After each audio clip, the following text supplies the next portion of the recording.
بہت سارے مسائل کا غم جو ہے نا یہ ہمارے منسٹرز ہیں جی. اچھا. کیونکہ منسٹرز عموماً ہاتھ بھی مروڑتے ہیں جناب, کان بھی مروڑتے ہیں, پاؤں بھی مروڑتے ہیں, کھینچتے ہیں کہ بھائی ہمارا یہ کام کر دو. پھر اب پتہ ہے مجبوریت, جمہوریت ہے, اس میں مجبوریت آ جاتی ہے. تو میں نے جب یہ دیکھا تو میرے سامنے یہ قصہ یہ ہے کہ میں نے کہا یار ایسے کرنا ہے, ایک وکری چیز کرنی ہے کہ کیبنٹ نہیں لینی. وزیروں کو کیئر ٹیکر کا ٹائم کتنا ہوتا ہے جی اس دور میں, یا تو وزیر سنبھالوں یا پھر کام سنبھالوں. حالات بہت برے تھے 2013 کے بیک ڈراپ میں, آپ جائیں آپ کو پتہ چلے گا کہ کیا برے حالات تھے. یہاں رینسم ٹیکنگ ہوتی تھی, یہاں پہ ٹارگٹ کلنگ ہوتی تھی, یہاں پہ خودکش حملے بہت سارے ہوتے تھے. ایک بہت بڑا حملہ ہوا جس میں 127 اور 30 کے قریب لوگ مر گئے, بہت سارے زخمی ہوئے. نواب صاحب جو تھے وہ چیف منسٹر تھے, وہ یہاں پہ نہیں تھے. یہاں سیٹن ہوا 3 یا 4 دن کا ہزارہ برادری کا, اس پہ بہت ہی غلط قسم کی باتیں بھی نکلی, پولیٹیکل بھی اور سوشل بھی, جس کی وجہ سے نواب صاحب کی گورنمنٹ کو ان کو سیک کرنا پڑا. اسمبلی میں بحال, اسمبلی کو سسپینڈ کر دیا گیا اور گورنرز رول پروکلیم کر دیا گیا. گورنرز رول میں بھی کوئی اچھے حالات نہیں تھے جی. گورنرز رول میں بھی ایک بہت بڑا حملہ ہوا, وہاں پہ بھی 100+ لوگ مارے گئے خودکش حملے میں, اور اس کے بعد پھر سلسلہ چلتا رہا. گورنمنٹ کو ریوائیو کیا گیا, نواب صاحب لندن میں تھے, وہ واپس آئے کیونکہ کانسٹیٹیوشن میں یہ تھا کہ کیئر ٹیکر گورنمنٹ کے لیے آپ کو اپوزیشن اور گورنمنٹ کی طرف سے انعام آنا تھا. تو آپ نے جیسے فرمایا اس میں آپ کی تصحیح کر دوں کہ اپوزیشن لیڈر تھے جی, نوابزادہ طارق مکسی اپوزیشن لیڈر تھے, لیکن ان کو اسمبلی میں سوری عدالت میں ان کے خلاف کیس چل رہا تھا, ان کو انسیٹ کر دیا گیا اس دن سے جس دن سے اسمبلی بیٹھی تھی. تو پھر کوشش یہ کی گئی کہ جن کے گورنمنٹ کی طرف سے ہی کسی ایک کو اپوزیشن لیڈر بنا کے اپنی مرضی کا کوئی سی ایم لیں. بارہ گو کہ میں بھی ان کی مرضی کا ہی تھا, جس طرح سے بھی چوز ہوا میں, مجھے اپوزیشن نے بھی اور گورنمنٹ نے انڈورس کیا. اکراس بارڈر سب پارٹیوں نے میرے نام پہ اتفاق کیا. پھر یہ اللہ کی مہربانی تھی, 2013 کے بہت ہی برے حالات میں نے چارج سنبھالا, اور میرا آپشن یہ تھا کہ اسم کو نہیں لینے, منسٹرز نہیں لینے. میرے لیے وہ غم بھی بنا, لیکن بہرحال الحمدللہ میں نے جو ڈیلیور کیا, اگر منسٹرز ہوتے شاید میری ڈیلیوری اتنی نہیں ہوتی. تو کام کرنا بہت آسان ہوتا ہے حیدر حیات خان, لیکن یہ کہ ول ہو آپ کی. میں نے اگر ایک بات سوچی, آج اگر آپ سے یہ سوال کیا جائے کہ آپ نے جو فیصلہ کیا تھا, یہ بہت بڑا فیصلہ, کیونکہ بلوچستان کے چلے حالات تھوڑے سے مختلف ہیں, وہاں پر پولیٹیکلی تھوڑی سی چیزیں مختلف ہیں ملک کے باقی صوبوں کے نسبت. تو وہاں پر جس طرح آپ نے بھی فرمایا کہ 65 اراکین کی اسمبلی میں سے ایک اپوزیشن میں تھے, 64 کابینہ کے ممبرز تھے. ایسی اسمبلی کے فوراً بعد یہ فیصلہ کہ میں نے کوئی کابینہ کا اپنے ساتھ ممبر کسی کو نہیں لینا کابینہ کے اندر, تو آج آپ کو لگتا ہے کہ آپ کا فیصلہ درست تھا؟ میں اوور آل سچویشن کی بات نہیں کر رہا, ایک آئیڈیل سچویشن کی بات نہیں کر رہا, میں آپ کی ذاتی سیاست کے حوالے سے بات کر رہا ہوں کہ اگر آپ اپنی ذاتی سیاست کو اس کے بعد دیکھیں 2013 کے الیکشنز کے بعد, تو آپ کو لگتا ہے کہ آپ کا یہ فیصلہ درست تھا کہ آپ نے کوئی اپنے ساتھ کیبنٹ ممبر نہیں لیا؟ ایک حد تک تو بہت زیادہ درست تھا کہ میری آنکھیں اونچی ہیں. جب میں سوسائٹی میں نکلتا ہوں, میں نے جو بھی کام کیے, اچھا کیا یا برا کیا, اس کے اوپر اتنی مڈ سلنگنگ نہیں ہوتی, نہ کسی نے مجھے کہا جی. تو یہ فیصلہ ہی میری کامیابی کا راز تھا, جس میں بلوچستان کے سلگتے ہوئے ماحول میں نے الیکشنز بھی کروائے. لا اینڈ آرڈر بہت ہی حد تک ٹھیک ہو گیا جی. میں نے اپنے سیکرٹ فنڈ سے پیسے دیے, جی ایس ایم لوکیٹرز لے کے دیے, پولیس کو گیجٹس لے کے دیے, جس کی وجہ سے کرائم ریٹ بہت نیچے آیا. مجھے پولیس کے جو آفیسران ہیں آج بھی بتاتے ہیں کہ وہ 75% ڈراپ ہو چکے تھے اس وقت جی. دوبارہ یہ میرا اپنا ذاتی فیصلہ تھا. میں نے اپنا سیکرٹ فنڈ جو کہ میری جیب ہے, میری نہیں جیب جی, پاکستان میں جو بیٹھے ہوتے چیف منسٹرز اور دوسرے آفیسرز سوری لیڈرز جو بیٹھے ہوئے تھے, وہ ان کا حق ہوتا ہے, وہ ماں کا دودھ ہوتا ہے, وہ میں نے خود نہیں پیا جی, وہ میں نے قوم کو پلا دیا. میں نے سارا لیکن کچھ نواب صاحب کہتے ہیں ڈائیورٹ کر ماں دیا کا اس دودھ جو طرف. ہے وہ انسان کی زندگی میں نشو و نما کے لیے بڑا ضروری ہوتا ہے. تو آج پھر وہ ماں کا دودھ جو آپ نے دوسروں کو دے دیا, وہ آپ کو نہیں لگتا کہ سیاسی نشو و نما میں اس میں پھر تھوڑی سی کوئی مسئلہ رہ گیا؟ جی بالکل ایسے ہوا جی. میں نے تو ماں کو دیا پاکستان اب, اور بلوچستان اور یہ سارے صوبے ہمارے ہوئے بھی ماں کیا ہی درجہ رکھتے ہیں جی. میں نے ماں کو دودھ پلا دیا کیونکہ ماں کمزور تھی, ماں نحیف تھی, ٹھیک ہے نا جی. تو ماں کو میں نے دودھ اس طرح سے پلایا کہ میرے پاس جو کچھ بھی فنڈز تھے میں نے لا اینڈ آرڈر کو رکھا اپنے سامنے کہ بھائی لا اینڈ آرڈر ٹھیک ہوگا، کیونکہ اگر آپ کے ماحول ٹھیک نہیں ہوگا تو آپ کوئی پروسیس نہیں کر سکتے. بالکل ٹھیک ہے. الحمدللہ سارے پاکستان کو تو چھوڑ دیجئے، بلوچستان میں ایک وہ کیا کہتے ہیں تھریٹ یہ بھی تھی کہ وہ جو سکسیشنسٹ تھے، وہ جو آزادی پسند تھے، انہوں نے کہا تھا کہ ہم الیکشن نہیں ہونے دیں گے، اور الیکشن ہو گئے تو ہم ریزلٹس بھی چھینیں گے. اب میں نے لا اینڈ آرڈر کو برابر کر دیا الحمدللہ. اس کے بعد الیکشن جس طرح سے بھی پروسیس ہوئی، میں کہتا ہوں جی الیکشن کمیشن کا کام تھا، میں نے ان کے لیے جگہ برابر بنا دی. اب استادی ہوتی ہے، استادیاں ہوتی رہتی ہے اس ملک میں. الیکشنز میں جو بھی آتا ہے وہ اپنے اپنے ٹیکٹکس استعمال کرتا ہے جی. تو وہ ٹیکٹیکل پولیٹکس جو یہاں پاکستان کی ہے، اس کی وجہ سے کچھ نہ کچھ خرابیاں یقیناً ہوں گی. میں اس کے لیے بالکل کسی کو بھی بلیم نہیں کرتا. یہ کہ ہمارے نواب سسٹم کا صاحب جس وقت آپ کیئر ٹیکر ماحول ہے، ہمارے چیف سسٹم کی منسٹر خرابی تھے. ہے. لیکن بہرحال الیکشنز ہو گئے. جی مجھے کہا گیا کہ جی ہم 3 فیز میں بلوچستان میں الیکشنز کرواتے ہیں، لیکن میں نے کہا نہیں جی آپ دیکھیں میں کیا کرتا ہوں، آپ میرے ساتھ چلیں، میں آپ کو بتا کر کے دکھاتا ہوں. ورنہ شاید ساری دنیا میں یہ نوٹ جاتا کہ بلوچستان تو الیکشنز میں بھی ساتھ نہیں ہے ملک کے ساتھ، اور یہ ریفرینڈم ہو جاتا ہے بلوچستان کے عوام کا پاکستان کے خلاف. 11 مئی کو الیکشنز ہو گئے الحمدللہ جیسے بھی ہوئے. بہرحال اس میں قوم پرست پارٹیاں آ گئی آگے. میں نے ایک ہلتا جلتا ایک بہت ہی ٹرموائل میں بلوچستان تھا. میں نے ایک سٹیبل جو نا بلوچستان اپنے آنے والی گورنمنٹ کو، جس میں ڈاکٹر مالک تھے اور دوسرے لوگ تھے، جس کو وہ اب بھی وہ لوگ بوسٹ کرتے ہیں کہ ہم نے وہ کیا، یہ لا اینڈ آرڈر ٹھیک کیا، حالانکہ میں پائنیئر تھا. میں نے اس راستے پہ ڈال دیا جہاں پہ کچھ نہ کچھ اچھائیاں ہوگی. دوسری بات یہ کہ یہ میری کامیابی تھی جی، اور میری ناکامی یہ تھی کہ میں نے ایسے کیوں کیا. میں نے پاکستانی سیاست کے اگینسٹ جا کے جو کام کیا وہ میرے لیے غم بن گیا. 7واں سال ہے، میں راندہ درگاہ ہوں. میرے ساتھ کام کرنے والے بیوروکریٹس دوسرے جو بھی تھے ریٹائر ہونے کے بعد کہیں فٹ ہو گئے، ایک جگہ سے وہاں ٹائم ختم ہوا دوسری جگہ پہ چلے گئے. لیکن میں کیونکہ ایک ٹرائبل فیملی بھی اور ایک پولیٹیکل فیملی سے تعلق رکھتا ہوں. پہلا اسپیکر میرا والد 88 میں، پھر میرے والد 2 بار اسپیکر ہیں، وہ 2 بار چیف منسٹر ہیں. پھر پشتون چیف منسٹر حیدرآباد خان، میں نے آپ کو پہلے کہا he was the first Pashtun chief minister. Election سے پہلے بھی اور دوبارہ بھی انہوں نے 2 بار الیکشن حلف اٹھایا چیف منسٹر کا. اس کے بعد میں ان کا بیٹا، میں گو کہ میری راستے بند کر دیے گئے. میرے سامنے بہت ہی پرخار اور پرپیچ راستے ہیں. اسمبلی میں میرا راستہ اس طرح سے رکا ہوا ہے، وہ لوگوں نے روکا ہوا ہے. میں آتا ہوں اندر آ نہیں پاتا. ٹھیک ہے نا جناب.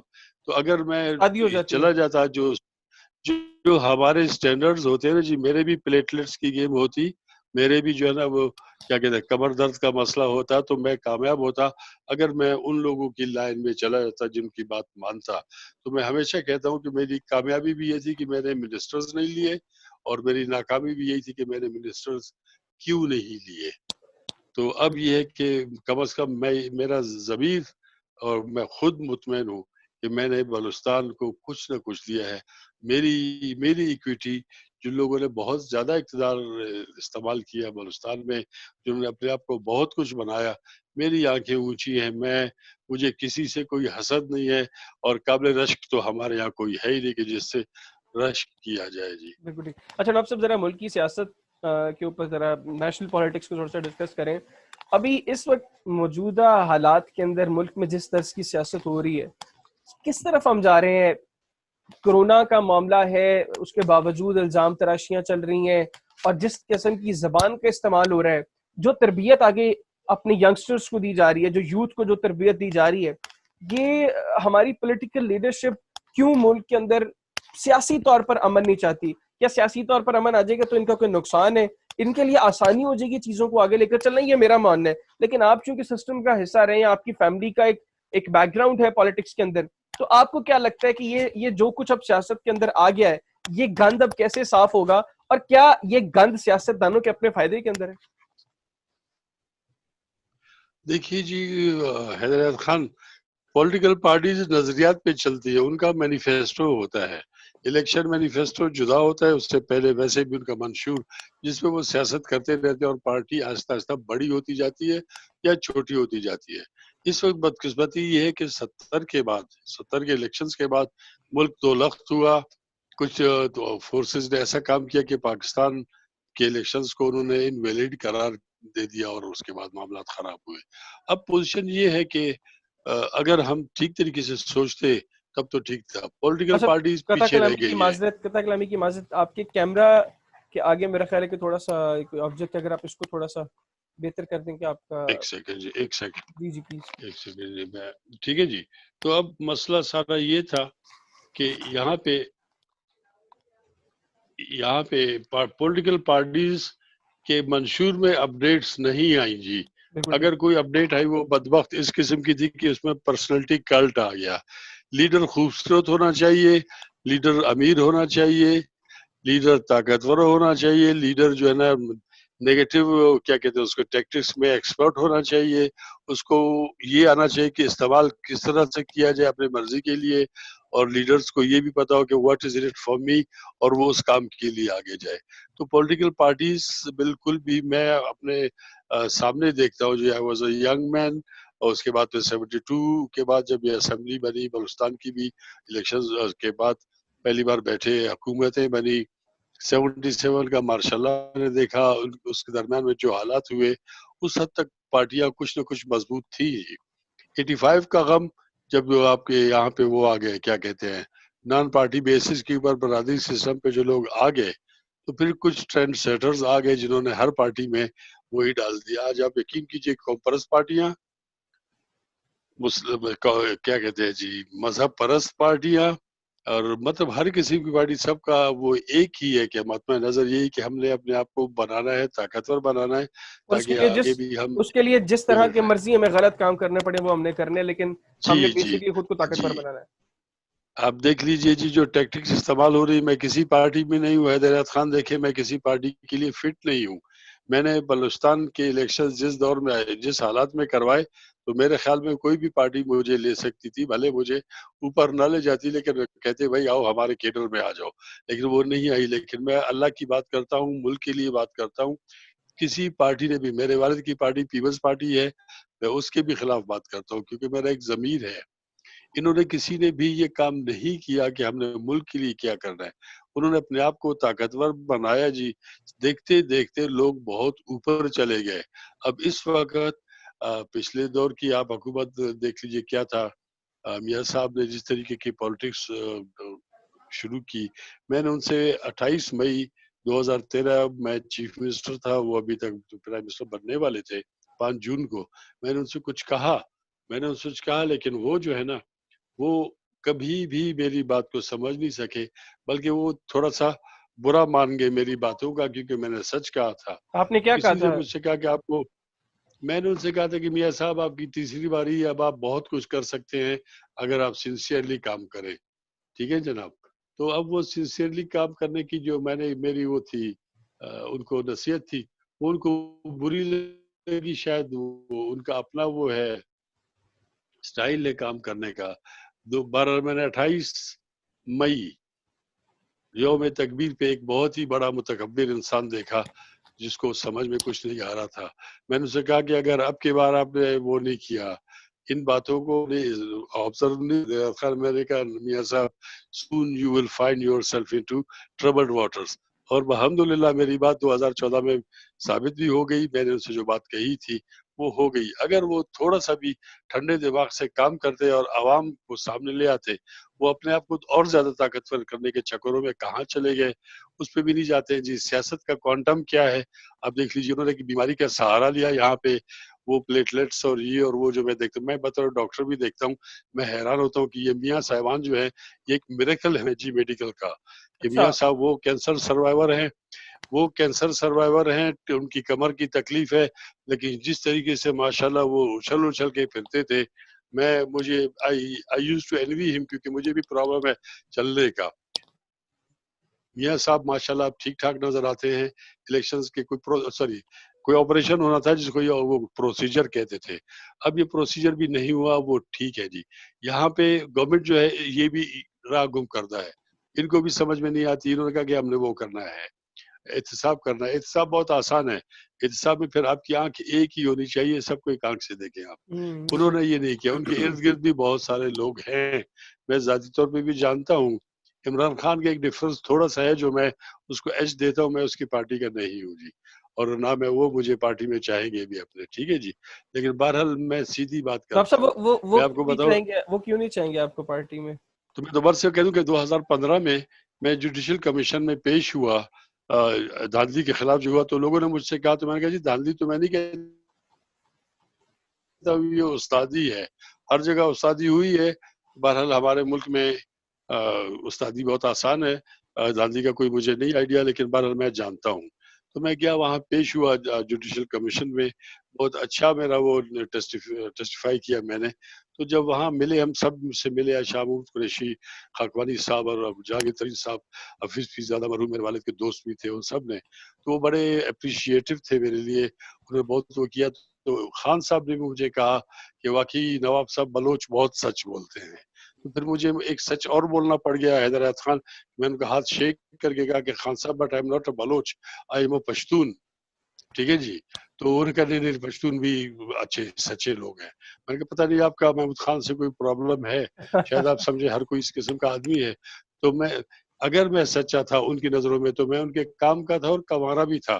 میں کسی پارٹی میں آج تک بھی نہیں ہوں, سیاسی ٹھیک طور ہے, پہ میرے کما رہے باپ کی تھے آپ؟ پارٹی میں سیاسی طور پہ کما رہا تھا, ٹھیک ہے جی. تو اس کا مطلب یہ کہ ان کے کچھ دوستوں نے پوچھا, میں نے کہا اس کا مطلب یہ ہے کہ عمران خان کو بھی سچا بالکل نہیں چاہیے, ان کو بھی کام کا چاہیے. تو اس طرح تو سے آج بتا رہا آج ہوں آپ دیکھیں کو کہ نا, خان میں, صاحب کے دائیں بائیں سارے کام کے لوگ بیٹھے ہوئے ہیں.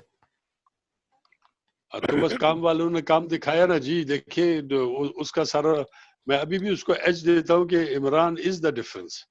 اگر اب بدقسمتی اس ملک کی یہ ہے کہ جو لوگ نظر آتے ہیں کہ انہوں نے گند کیا اور کھایا پیا خوب, آج وہ بہت زیادہ دوبارہ ایلیویشن ہو رہی ہے جی. بالکل ٹھیک. اب ایلیویشن ہو رہی ہے, اور کل تو خدا نہ خاصا اب تو ان کو بادشاہ بننا ہوگا, چوتھی بار تو they will be the his highnesses, his excellencies نہیں رہیں گے. جب یہ ہز ہائینس بن گئے تو ہوگا کیا؟ اس ملک کے عوام کے لیے بدبختی کا راستہ کھل چکا ہے جی. سیاست اس راستے پہ جاری, جو آدمی کام جانتا ہے اس کو مت رکھے, جو کام کرنا جانتا ہے جی, بالکل جو ٹھیک. کام دکھانا, ہاتھ دکھانا جانتا ہے, وہ اس قسم کے لوگ مارکیٹ میں آ گئے, ہر پارٹی میں ہیں. تو یہ مطلب ہماری کہ سیاست دو پارٹیز بیسیکلی دو طرح کے لوگ ہیں, ایک وہ جو کام کرنا جانتے ہیں, ایک وہ جو کام دکھانا جانتے ہیں. اب کرنے والے پیچھے ہو گئے, جی, دکھانے والے آگے آ گئے ہیں. دکھانے والے آگے آ گئے جی. جو جتنی زیادہ خوشامد کرے گا, جس کی زبان کے برابر میں اچھے قسم کا وہ بٹر لگا ہوا ہوگا, اس کی زبان بٹری ہو جائے گی بہت زیادہ, تو اچھا لگتا ہے. مجھے ایک بہت بڑے آفیسر دوست ہیں میرے, اب تو نہیں ہے, وہ بڑے رینک کے تھے, انہوں نے مجھے کہا تھا اس زمانے میں ڈاکٹر تھا, کہتا ڈاکٹر صاحب سامنے کی خوشامد بہت اچھی لگتی ہے. میں نے کہا مجھے نفرت ہی اسی آدمی سے جو خوشامد کرے, آگے کی یا پیچھے کی. تو اب اگر ہم اس سلسلے میں چلیں گے تو آگے پتہ نہیں کیا ہوگا. اللہ کرے کہ ہمارا یہ جو سسٹم ہے, جو ڈیفالٹ ہے پاکستان کی ایڈمنسٹریشن کا, جو ڈیفالٹ ہے, اگر اس میں کچھ نہ کچھ خوشگواریت آ جائے, یہ کیا کہیں اس کو, ٹھیک قسم کا ہو, تو پھر اپنی مرضی کی ڈسپلے پکچر آپ لگا دیں بے شک, لیکن وہ ڈیفالٹ والی پکچر جو ہے نا آپ کی, وہ کہیں نہ جائے. بالکل ٹھیک. ڈاکٹر صاحب اس وقت ٹائم کوئی میرا کام خیال ہے نہیں ہمارے کرنا. پاس کام ہے, شارٹلی بڑا مختصراً بتائیے گا کہ اس وقت بلوچستان میں کورونا کے جو حالات ہیں, آپ سمجھتے ہیں کہ بلوچستان گورنمنٹ جو اقدامات لے رہی ہے وہ کافی ہیں, یا اس سے بہت آگے بڑھ کر اکنامک جو چیلنجز ہیں وہ اپنی طرف, لیکن خاص طور پر کورونا کو دیکھتے ہوئے آپ کیا سمجھتے ہیں کہ کیا اقدامات ہیں جو ہنگامی بنیادوں پر ان معاشی حالات کے اندر بلوچستان گورنمنٹ لے سکتی ہے اور اس کو اٹھانے چاہیے؟ وہ بالکل جی, یہ دیکھیں بلوچستان گورنمنٹ کی طرف سے وہاں کے لوگوں نے ان کو نکال دیا, تفتان پہ ان کو رکھ کے یہ کوارنٹائن کر کے ان کو آرام سے بھیجتے تب تو ٹھیک تھا. لیکن ہماری سیاست بھی تو منتشر ہے نا حیدر آیت خان, انہوں نے کہا کہ جو لوگ دھوپ کے نیچے بیٹھے ہوئے ہیں, کچھ بھی نہیں ہے, فلانا بھی نہیں, ان کو روکا ہوا ہے, ان کو جانے دے, پتہ نہیں کیسے کیا لوگوں کو چھوڑ دیا گیا جی. وہ چھوڑنے کے نتیجہ آپ دیکھ رہے ہیں کہ سارے ملک میں چلے گئے. زائرین تھے, بالکل ٹھیک. پنجاب سے بھی تھے, سندھ سے بھی تھے, بلوچستان سے بھی تھے, تو یہ انفلٹریشن ہو گئی. اس کے بعد بھی کچھ عرصہ تک تو ان کو سمجھ میں نہیں آئی جی کہ کیا کرنا ہے کیا نہیں کرنا. اب بھی وہ کر رہے ہیں لیکن ابھی بھی ایٹ پار نہیں ہے. ان کبھی کچھ کرنا ہے کبھی کچھ کرنا ہے جی. یہ ایک اللہ کی طرف سے ایک بلا ہے. اس کے اوپر بھی ہم سیاست کر رہے ہیں جی. اس کے اوپر بھی سیاست کر رہی ہے. وبا جو ہے پینڈیمک ہے اور اللہ ہم کو وپ کر رہا ہے. تو اب وہاں کرنا ابھی کرنے کیا، اگر کوئی 3 اقدامات آپ سے پوچھے جائیں تو آپ ابھی کیا گورنمنٹ کو کہیں گے کہ یہ 3 اقدامات گورنمنٹ کو فوری طور پر کرنے چاہیے؟ دیکھیے جی اسٹرکٹ کوارنٹائن ہونا چاہیے. اچھے سینٹرز ہونے چاہیے جہاں پہ کوارنٹائن کریں آپ پیشنٹس کو. اور اس کے بعد پھر یہ ہے کہ وہ جو سوشل ڈسٹینسنگ ہے جی، اس سوشل ڈسٹینسنگ کو بھی کسی حد تک مضبوطی کے ساتھ یہ جو ہے نا ان کو آبزرو کریں. اور اس کے بعد جو ہے نا کچھ فیسلٹیز نہیں ہے جی. اور فیسلٹیز مانگنے کے بھی لوگ لڑتے ہیں مانگتے ہیں. اور پھر جو گورنمنٹ بہت کچھ کر رہی ہے لیکن درمیان میں سسٹم میں پولیٹیکل پارٹیز آ گئی ہے. ہر کوئی کہتا ہے کہ مجھے دو میں اپنے لوگوں کو دوں. اب اس کی آڑ میں بھی لوگ اپنے لیے مریدین ڈھونڈ رہے ہیں کہ بھائی کسی کو بالکل ٹھیک. ایک وہ راشن کا وہ دے دیا، مرید بنانے کا چکر چل رہا ہے. ناصر صاحب اگر آپ کیمرہ تھوڑا سا مزید ٹھیک کر لیں، آپ کے ڈسپلے پھر مسئلہ آ رہا ہے. تو اپنے پروگرام کا آخری جو سیگمنٹ ہے اس میں کچھ جو بلوچستان سے اور ملک کی سیاست کے کچھ لوگ ہیں ان کے حوالے سے کوئی ایک دو الفاظ آپ سے چاہوں گا ان کی پرسنالٹی کو سامنے رکھتے ہوئے. اگر آپ سے پوچھا جائے یہ 4 5 7 8 نام ہیں کہ ان کے حوالے سے آپ ایک نام میں آپ نے یا 1 2 لائنز میں آپ نے ان کو ڈسکرائب کرنا ہے، تو سب سے پہلے اختر مینگل صاحب کے حوالے سے آپ کا کیا خیال ہے؟ آپ ان کو ایک لائن میں کیسے ڈسکرائب کریں گے؟ اختر مینگل صاحب کی جو سیاست پچھلے دور میں تھی وہ اور طرح کی تھی. اب وہ اس پارٹی کا جو ہے نا اس گورنمنٹ کا حصہ بھی ہیں جی. اسے رہنے کے باوجود جو ہے نا وہ حاصل نہیں کر سکے جو ان کو حاصل کرنا تھا جی. بالکل ٹھیک. پولیٹیکل لیوریج ہے وہ لے کے جو ہے نا وہ چل رہے ہیں جی. مطلب اور ان کا وہ بھی حکومت کچھ میں وزن بڑھ گیا میں ہے بھی جی. ہیں اور اپوزیشن میں بھی ہیں ایٹ اے ٹائم. جی بالکل. اور کچھ سیاسی وزن اور بڑھ گیا ہے ان کا جی. ٹھیک ہو گیا. جان کمال صاحب. جام کمال صاحب بس ایک سیدھے سادے انسان ہے جی. کیونکہ وہ منہ میں سونے کا چمچہ لے کے پیدا ہوئے ہیں. دادا بھی چیف منسٹر، باپ بھی چیف منسٹر، خود بھی چیف منسٹر، اس سے پہلے ناظم بھی رہے، اس کے پیٹرولیم کے منسٹر بھی رہے. سن آف سوائل ہیں، بلوچستان کے ہر چیز کو جانتے ہیں. لیکن یہ ہے کہ وہ تھوڑا سا ان کا جو کیا کہتے ہیں ویو ہے وہ کلیئر نہیں ہے. انفینٹی میں جا رہے وہ کام کر رہے ہیں. کچھ چیزیں بغیر دیکھے سمجھ میں آتا ہے کچھ ٹھیک ہوا ہے لیکن ان کی پرائرٹیز جو ہے نا وہ ٹھیک نہیں ہے جی. ڈاکٹر عبد المالک بلوچ صاحب. ڈاکٹر مالک صاحب پر تو بہت امیدیں تھی میری. اگر میں یہ کہوں کہ میں نے ان کے لیے راستہ بھی بنایا، ان کو چیف منسٹر بنانے کے لیے میں نے 28 مئی کی جو میں قصہ کر رہا ہوں آپ سے، میں نے ریکویسٹ کی میاں صاحب سے کہ بھائی اس کو لے لو، پڑھا لکھا بندہ ہے، قوم پرست ہے، بلوچ قوم پرست ہے، بلوچوں کا بھی اس کو درد ہے. پھر قوم پرست کو تو دوسری قوموں کا بھی درد ہوتا ہے. ساتھ میں پھر وہ پشتون قوم پرست بھی ان کے ساتھ آ گئے. ساتھ میں پھر ان کے مسلم لیگ نون بھی ان کے ساتھ آ گئی. لیکن انہوں نے بھی ڈیلیور نہیں کیا. ڈیلیور ان سینس کہ بلوچستان کو اور ملک کو کچھ نہیں دیا. اپنے حساب سے ان کی ڈیلیوری بہت اچھی رہی جی. بالکل ٹھیک. نواز صاحب عمران خان صاحب کے حوالے سے آپ کا کیا خیال ہے؟ ہے جی. لیکن ان کی جو نا وہ ویژن جو ہے تھوڑا سا ہیزی ہے. ان کے ارد گرد جو بھی ہے جیسے بولتے ہیں وہ اس طرح سے کرتے ہیں. وہ ڈیسائسو نہیں لگتے جی. بس ایک ضد ہے ان کی، اس کی وجہ سے امید ہے کہ شاید کچھ ٹھیک کر پاتے. لیکن اس وقت تک ان کو بہت کچھ اللہ نے چانس دیا ہے، اب تک بھی چانس میں ہے، لیکن وہ ڈیلیور نہیں کر پا رہے. کیونکہ جو چینی کا اسکینڈل ہو گیا، دوسرے اسکینڈلز ہو گئے، بہت سی پرائرٹیز جو ہے ان کی وہ بہت ہی زیادہ ان پہ انگلیاں اٹھیں گی آج بھی اور کل بھی. تو وہ ایک تھوڑے سے ایڈمنسٹریشن میں لیک کر گئے جی. آخر میں میر ظفر اللہ خان جمالی صاحب. دیکھیے جی میں آپ کو عرض کروں کہ ان کی سیاست میں میرے والد کی سیاست کا بہت ہاتھ ہے جی. پیپلز پارٹی میں یہ میرے والد صاحب کے ساتھ تھے. میرے والد کے تھرو ہی یہ پیپلز پارٹی میں گئے تھے. منسٹر بھی میرے والد نے ان کو بنایا اپنے ساتھ. اس کے بعد 88 میں میرے والد بھی ایم پی اے بنے. یہ تو چیف منسٹر تھے کیئر ٹیکر. یہ ایم این اے اور ایم پی اے بھی بنے. ان کے ہاتھ میں بہت اچھا چانس تھا آنے کا. لیکن انہوں نے جناب تھوڑا سا جو پروسیس تھی ان کے الیکشن میں، محترمہ بے نظیر نے ان کو چوائس کیا تو انہوں نے اسمبلی توڑوا کے بلوچستان کی کیا کہتے ہیں اپنے آپ کو ثابت کر دیا کہ یہ کوئی ڈیلیور کرنے والے نہیں ہے. ویسے تو جمالی خاندان مشہور ہے جی سیاست میں، قائد اعظم کے ساتھ بھی اور انگریزوں سے پہلے بھی، لیکن یہ ہے کہ انہوں نے مطلب اپنے آپ کو تو کچھ نہ کچھ ویلیڈیٹی دے دی ہے، لیکن بلوچستان اور پاکستان میں ان کی کوئی چھاپ نہیں ہے سوائے اس کے کہ وہ کیا کہتے ہیں اپنے جیسے کلونز انہوں نے بہت سے بنائے بھی ہیں اور ان کے ساتھ ان کا تعلق بھی ہے.